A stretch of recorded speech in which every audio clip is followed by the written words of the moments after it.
Here I'm going to do the introduction part where I'll explain three things. First is the importance of soft skills in life and the purpose of learning the defense mechanism theory and the emotional intelligence theory. And lastly, the definition of defense mechanism and emotional intelligence. So why do we need soft skills in our life? Soft skills talks about who you are, and who we are is influenced by the worldview we have. Worldview not only affects one's way of thinking, but also one's way of life. And also it explains the big questions of life like origin, meaning, morality, and destiny. And we need the defense mechanism because human beings can only see what is on the surface, while the whole mental process happens in our unconsciousness. Therefore, defense mechanism is needed to reduce the level of anxiety in your life. When there's no defense mechanism, we will be stressful because we continuously think of our anxieties too much. And we also need the emotional intelligence because in emotional intelligence there's the word emotion, which we could think of something related with emotion. All of us in the world have emotions, and they express their emotions to deliver their feelings or moods towards other people. This is important since through emotions we can understand how other people feel in a certain situation. And for the definition, um, emotional intelligence is the ability to perceive and express emotions accurately and adaptively, understanding emotion and emotional knowledge, use emotion to facilitate thought and manage emotions in oneself and others. Whereas defense mechanism is a mechanism of one's um, defense from bad experiences that raise anxiety and dislike.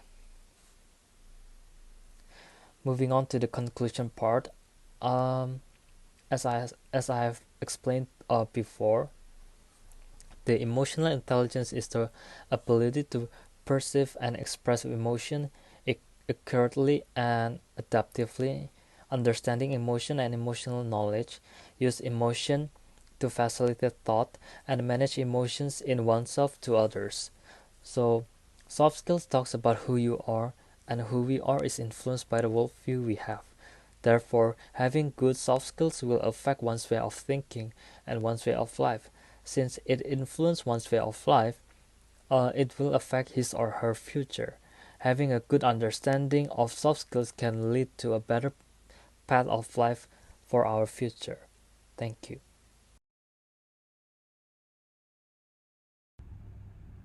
Now I will explain about defense mechanism. Defense mechanisms are psychological strategies that are unconsciously used to protect a person from anxiety arising from unacceptable thoughts or feelings.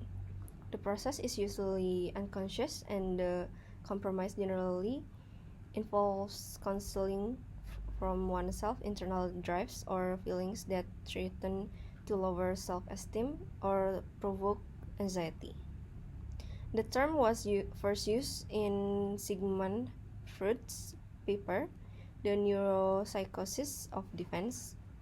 Freud to was the first to systematically study and theorize the working of the unconscious mind in the manner that we associate with modern psychology. Psychoanalysis emphasizes that the use of a defense mechanism is a normal part of personality function and not in of itself a sign of psychological disorder. There are 8 kinds of defense mechanism, which are denial, regression, sublimation, rejection, formation, that I will explain uh, from my slide. The first one is denial. Denial is the deliberate refusal to acknowledge the existence of those painful facts. Because the individual is unpleasant, he or she will refuse to accept the reality. Denial is the process of obliterating external events from awareness. If, if a situation is simply too much for a person to bear, he or she will simply refuse to experience it. It is a primitive and dangerous defense mechanism that can operate independently or more frequently in conjunction with other, more subtle mechanisms. For the example is smokers may refuse to admit to themselves that smoking is bad for their health. Second defense mechanism is regression. Regression is a return to earlier stage of development and associate forms of gratification, triggered by dangers or conflicts at a later stage. Regression acts as a form of retreat, allowing a person to psychologically return to a time when they felt more secure. For example, after failing to pass her doctoral examination, she spent days in bed cuddling with her favorite childhood toy. Third defense mechanism is sublimation. Sublimation is a process by which negative urge, drives, and behaviors that are channeled into more socially acceptable behavior. Sublimation is similar to displacement but occurs when we are able to channel our undesirable emotion into constructive and socially acceptable behavior rather than destructive ones. He defined sublimation as the process of deflecting sexual instinct into acts of higher social valuation, being an especially conspicuous feature of cultural development. It is what makes it possible for higher psychological activity, scientific, artistic, and ideological, to play such an important part in civilized life. For the example is she relieves the work stress into playing music and singing. The fourth defense mechanism is reaction formation. Reaction formation is a psychological defense mechanism in which an individual transcends denial and acts in the opposite direction of what he or she believes or feels.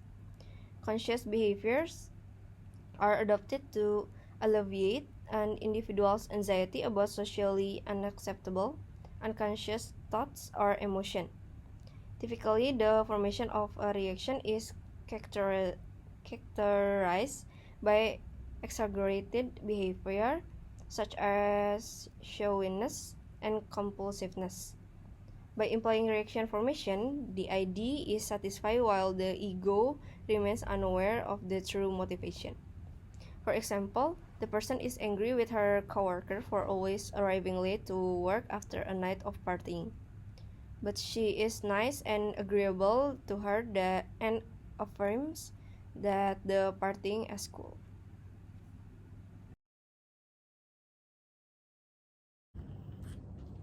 Angel, don't smoke! Smoking is bad for your health. I don't care. It is healthy.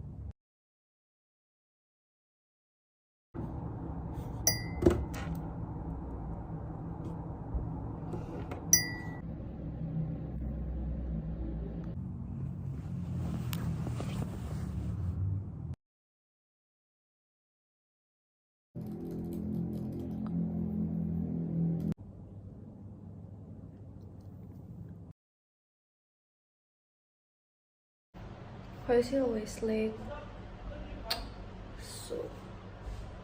Me, why are you late? Oh, I'm so sorry. I was partying last night. It was so cool. Oh yeah, party is cool. Okay, thank you for the presentation before. I will continue to present the next defense mechanism. Hello everyone, my name is Yoon-ki Kim. I would like to present the remaining 4 different defense mechanisms. My first part is the rationalization defense mechanism. Rationalization is the most commonly used defense mechanism in everyday life. Then try to justify their actions without honestly acknowledging their reality or flaws. I think rationalization is one of the most used defense mechanisms in my life so far. In particular, when I was in middle school and high school, I often made excuses such as not studying hard for the subject or taking my report card after the test, saying that I wasn't in good shape or that I had a problem with the test. You can see the attitude of making excuse by making excuse for problems that I don't study hard. In other words, such a self-defense attitude can be said to be rationalization. The second part is the repression defense mechanism.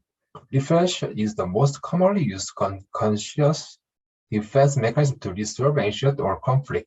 Through oppression, the ego prevents treating impulse, emotions, wishes, fantasies, and memories from becoming conscious. When an undesirable impulse is prevented from coming out into conscious, the ego uses mental energy, in particular in experiences that hurt, guilt, shame, or pride are more likely to be suppressed. An example of situation in which such a repression is used is a case in which a person who has experienced trauma unconsciously tries to forget the incident to relieve anxiety.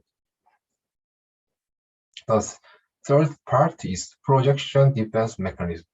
Projection means blaming others for unacceptable, shocking, or embarrassing thoughts, moods, and impulses to relieve anxiety.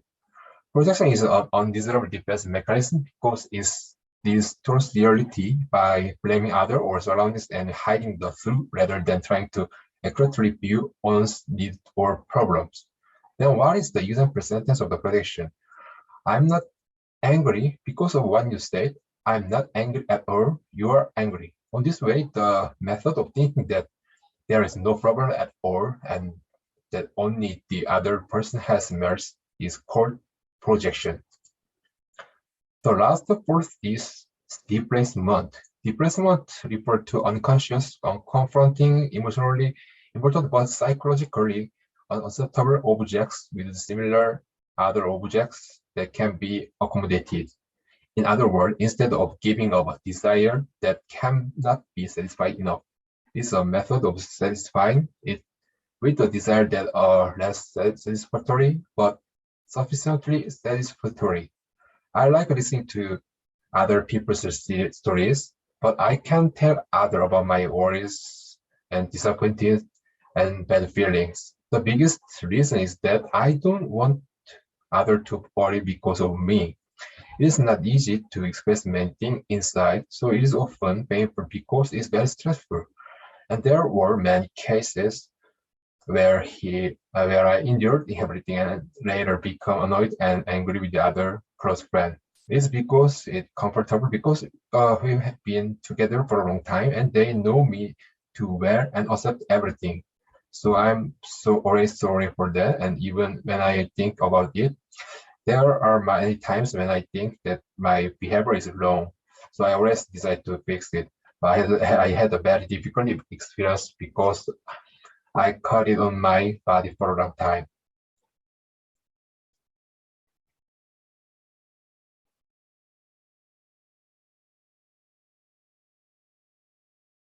So next I'm going to explain about how to manage emotional intelligence. The first one is about self-awareness. Self-awareness is some kind of ability where we recognize ourselves involving emotions, feelings, thoughts, and actions and everything that involve inside us, like emotionally. And someone who have self-awareness, they can recognize what are their abilities, what are their weakness, and they even know and recognize what are challenges they might face in the future. To gain this self-awareness, we have to start from small things. Like basically everything starts with small things, like try to dig more about our capabilities or our weakness so that we can use our strength, use our capabilities to face the challenges that we're going to face in the future, and we can dodge bad things that might caused by our weakness. And this also can help an individual person build their self-esteem. The second one is about self-manage. Self-manage is actually quite crucial in ourselves, and especially when we have to face a social life.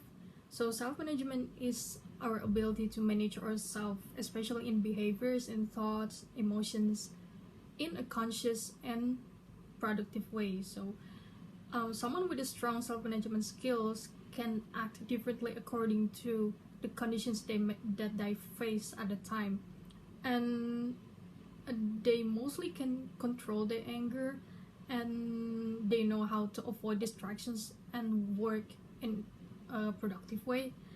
um, Self-management means you understand that your personal responsibility in different aspects of your life, and you do what you need to fulfill that responsibility. And how to manage this self-management: so the first one is to know your roles or place, especially in a new study area or in your working area environment, or maybe in a small scale like among your friends. And second one is to understand the goals you have. Sometimes that goals that you have comes in teams, like you have to reach the same goals among your teams, and you have to work together, and you have to control to manage yourself, so that you can reach the same goal with your team. Next is about the strategic planning. So you have to start to plan or create a strategy that help us to understand what we need to do in order to support our goals. Next is about priorities, I think. So we have to know what are the priorities that we need to prioritize, or what we need to do and comes first in our lives. And last is to be self-aware of our feelings. It's very hard for some people, because sometimes there are people who doesn't really have this kind of awareness in themselves. So maybe we can start like in small steps to have this self-aware towards ourselves. So next is about self-motivation. As simple as its word, self-motivation means an ability to motivate ourselves in order to be, positive things, to be productive, to achieve our own goals.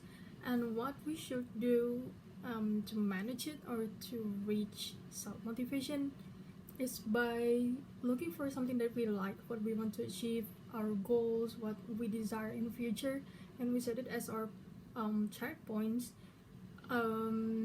so that we can be productive and think that if we work hard, if we try to achieve those goals, then we have to be motivated by all things that we want, all things that we set.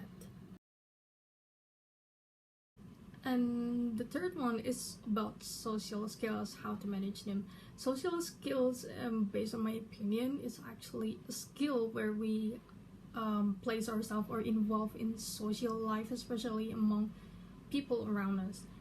And how to manage this? Is start with something small, always. And why should we start with something small? Because social isn't come with something like big towards us, so we have to start like in small steps, because it will become overwhelming if we did it in a big ways like that. And there are some sort of small actions that we can do, like talk slowly and just take your time to communicate with the others. And next is to ask open-minded question to other people.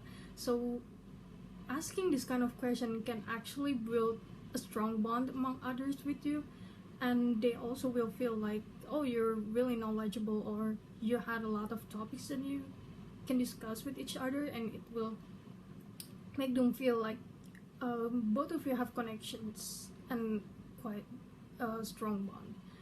Next is to compliment generously, whether it's toward ourselves or to the others, because compliment can make people feel really happy.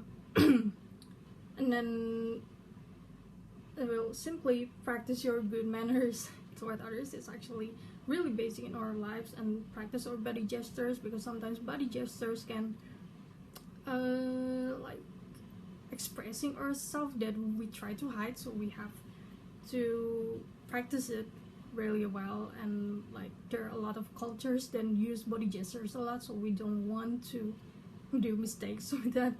And last is to identify and replace our negative thoughts with positive thoughts. So we don't want to socialize with a lot of negative thoughts to other people, because it will eventually give other people negative thoughts and energy as well. And the last is empathy. Empathy is actually quite hard to manage, since it really involves our feelings, and it's like quite sensitive to talk about with someone who have a strong feeling. Empathy is a kind of feeling or an ability where someone can actually feel the other person or other people's feelings, like he or she places herself on the other people's shoes, and he can exactly feel what they experience. And to manage it, the first one is to acknowledge that we're an empath, because we're like have this kind of compassion where we can understand others people feeling. So we have to acknowledge it, and that it's actually can be considered as a strength for us. And second one is to trust your intuition. We're a very sensitive person, so we have to trust our intuition that we need to encourage people. We have to say good words to them, so we don't need to doubt ourselves, to doubt our intuition. We don't need that. And third, don't play victims. This is very common things that a lot of people do, especially nowadays. Sometimes a person with empath, they often lack their self-worth, so when they hear a story from other people, sometimes they feel like they become the victim, not the listener, where actually a person with a strong or sensitive empathy, they need to be a good listener to the others. And next is to set boundaries. Setting boundaries, like setting time limits, space, and we have to notice that other people need some space, we also need some space, or we have to keep our words not to make them offended, or feeling that we're crossing their lines in their problems. And then the fifth one is to meditate. So as a person who have a strong empathy, for me, actually meditation quite work, even though I don't really use to do it often. But meditation can help us recharge our energy, and there are some kind of things that we can do to replace meditation, like do something like we like, or just hang out for a bit, look for some personal space, that kind of thing. And then we have to breathe. Everyone always have to breathe, because breathe is our life, of course. And someone with sensitive sense of empathy, sometimes it can follow their storytellers, the other people's, like what they experience also comes to us, like we really felt it. And so that's why if there is someone who panic, we have to control breathe as well, because it will be bad if we also panic like them. So to develop a breath practice, like you can just simply sit and consciously breathe and count for 4 or 5 seconds, like just to inhale or exhale, just to think about clarity and powers that we have. And the last is to transmute negative energy. We don't want to listen to other people. We don't want to be a listener who transmit negative energy to them. And we have to willingly listen to them, and we have to be a good listener. We have to encourage them that everything's going to be okay, even though sometimes it's actually quite hard for them to accept what they experience. But we as an empath have to encourage them really well.